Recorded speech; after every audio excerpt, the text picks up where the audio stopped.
Hello, this is Justin Barbosa for assignment S-020-A, Project Management. My first example is in 2005, the FBI's virtual case file technology project was intended to integrate data from an older database system and replace it with an up-to-date case file management system. Failure of the project cost the taxpayers $170 million, and this resulted in 5 years of research and development down the drain and an angry and disappointed public. The failure was caused by factors such as 1. Scope creep, which means software requirements kept changing repeatedly after the events of 9/11. Number 2, lack of commitment from the upper management, meaning communication with the FBI was difficult because of the high turnover rate of its IT managers. Third, an inability to adapt to business change, meaning FBI and CIA were undergoing a major structural overhaul during the project.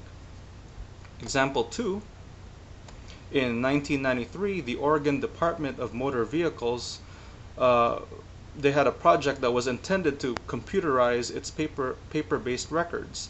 The project's failure cost Oregon residents $123 million over the course of 8 years.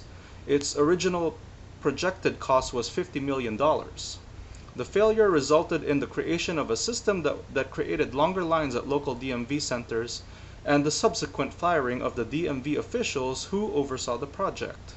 Reasons for the project failure can be attributed to number 1, premature commitment to a fixed budget and schedule, meaning DMV officials rushed into things before performing a thorough problem analysis. Number 2, inadequate people management skills, meaning repeated instances of miscommunication between the DMV and the project team. And 3, over-optimism, meaning the project team was unable to take into account the dependent nature of one schedule phase to another. Example 3, in 2004, the Canadian government embarked on an endeavor to upgrade its welfare management system among its servers and client computers. The project's failure cost the government $200 million. The project failure resulted in the construction of an information system that was incapable of calculating a simple benefit rate increase. The reason for this can be attributed to 1, premature commitment to a fixed budget and schedule, meaning an accurate problem analysis was never conducted fully. Number 2, inadequate people management skills, meaning project members were not communicating enough to notice the flaws that were creeping up. And number 3, failure to adapt to business change, meaning nobody on the project team took into consideration the changes in the Canadian welfare laws. Example 4, in 2002, the United Kingdom government canceled the Pathway project, which was supposed to develop smart cards for benefits payments. It cost them $1.5 billion. Failure resulted in less than a stellar software and public outcry for the terminations of the involved officials.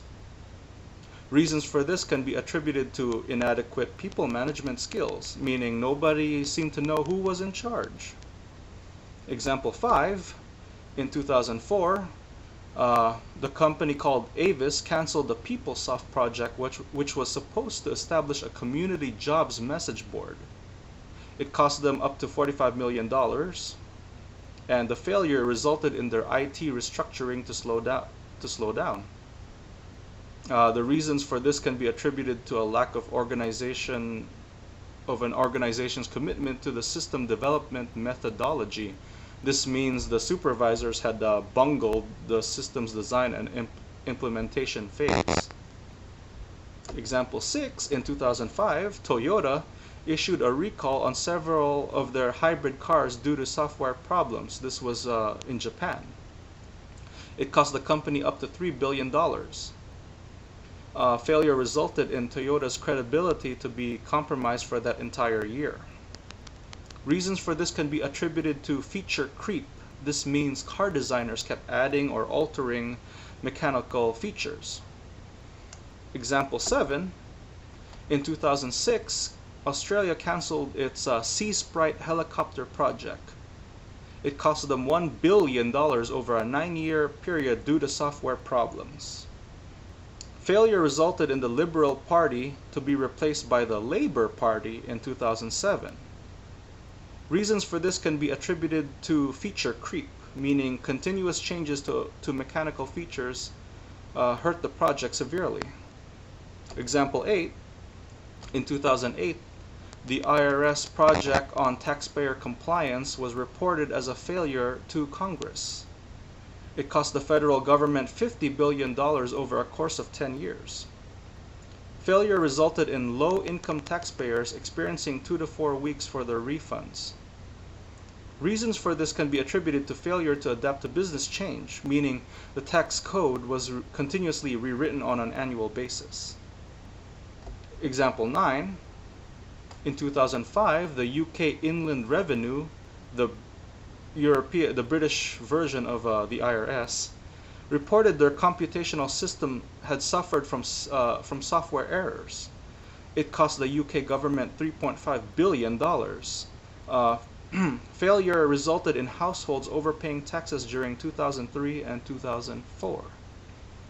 Reasons for this can be attributed to failure to manage to the plan, meaning the paymaster general, the one that was in charge, deviated from the original plan.